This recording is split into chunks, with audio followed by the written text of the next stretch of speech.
Vlora nuk është vetëm destinacion për turistët që kërkojnë hotele luksoze, resorte dhe shërbime elitare. Qyteti dhe zonat përreth po tërheqin gjithnjë më shumë vizitorë që udhtojnë me buxhet të kufizuar, por që dëshirojnë të njohin vende të reja, të eksplorojnë natyrën dhe të përjetojnë aventura të veçanta. Të rinj, student, grupe miqsh dhe familje zgjedhin të udhtojnë me automjete personale, furgon apo çadra kampingu duke shmangur shpenzimet e larta. Për ta rëndësi nuk ka luksi, por liria për të lëvizur, për të zbuluar plazhe të ndryshme dhe për të kaluar më shumë kohë në natyrë.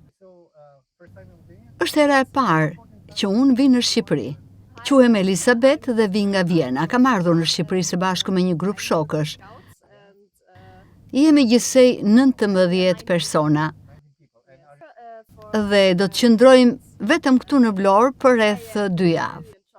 Vendi dhe natyra po na pëlqen shumë. Jemi duke shijuar qëndrimin dhe natyrën e bukur të kësaj zone. Quhem Dharma dhe vi nga veriu i Italisë. Kemi mbritur vetëm këtë mëngjes, por deri tani përshtypjet janë shumë të mira. Unë vi për herë të parë dhe e vizitoj Shqipërinë dhe jam pikërisht këtu, në Vlorë. Nëse do t'ua rekomandoj Shqipërinë dhe miqve të mi, patjetër. Është një vend shumë i qetë dhe relaksues, ndaj patjetër do t'ua rekomandoja dhe miqve të mi. Si po ju duket Shqipëria? Më pëlqen shumë. Është një vend i bukur me njerëz të mirë dhe peizazhe të mrekullueshëm. Po e shijojmë shumë këtë udhëtim. Është hera ime e parë në Shqipëri. Jemi student. Unë do të filloj studimet për dizajn komunikimi në muajin shtator. Edhe për ju është hera e parë në Shqipëri? Po, kam ardhur së bashku me miqtë e mi, udhtoj me furgon dhe flem në çadra. Dëshironim të provonim një përvojë të re. Është hera e parë që udhëtoj në këtë mënyrë, vetëm me miqt dhe jo me familjen. Më dukej diçka interesante dhe një mundësi e mirë për të bërë më i pavarur dhe për të zhvilluar personalisht. Çdo mëngjes zgjohemi dhe vendosim se ku do të shkojmë, marrim furgonin dhe vazhdojmë udhëtimin. Programin e përcaktojmë nga dita në ditë.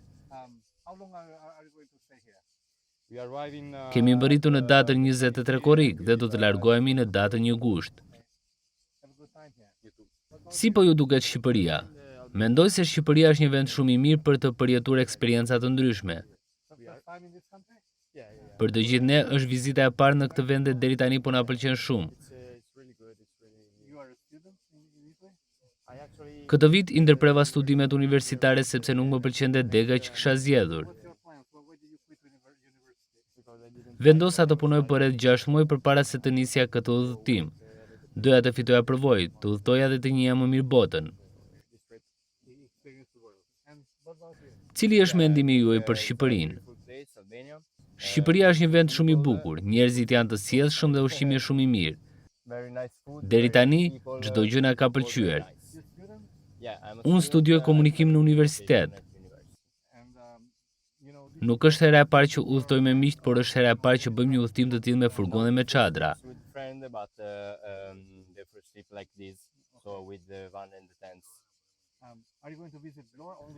Do të vizitojmë të gjithë Shqipërinë. Fillimisht udhëtuam në pjesën veriore të vendit, ndërsa tani po eksplorojmë jugun.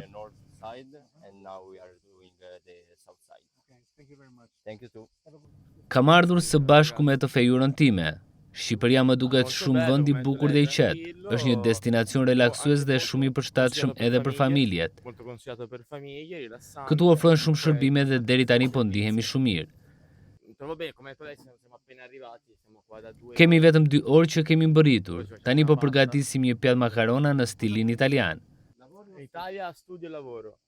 Në Itali studioj dhe punoj. Studioj për kinematografi. Synimi im është të bëhem regjisor ose të punoj në një fushë tjetër të industrisë së filmit. Ndërkohë punoj edhe si kamarier.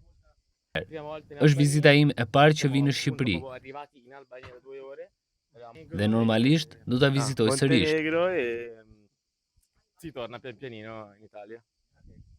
Vlora ofron mundësi të shumta për këtë kategori turistësh. Plazhet publike, fshatrat bregdetare, shtigjen malore, parku kombëtar i Llogaras, Lagunat dhe zonat e mbrojtura krijojnë kushte për ecje, kamping, fotografi dhe eksplorim. Edhe ushqimi tradicional, tregjet lokale edhe bizneset familjare u japin vizitorëve mundësinë të shijojnë produktet e zonës me çmime të përballueshme. Turizmi me kosto të ulët sjell gjallëri, promovon natyrën dhe mbështet ekonominë lokale. Vlora dëshmon se një udhëtim i bukur nuk kërkon gjithmonë shumë para, por dëshirë për të eksploruar dhe për të krijuar përvoja të paharrueshme.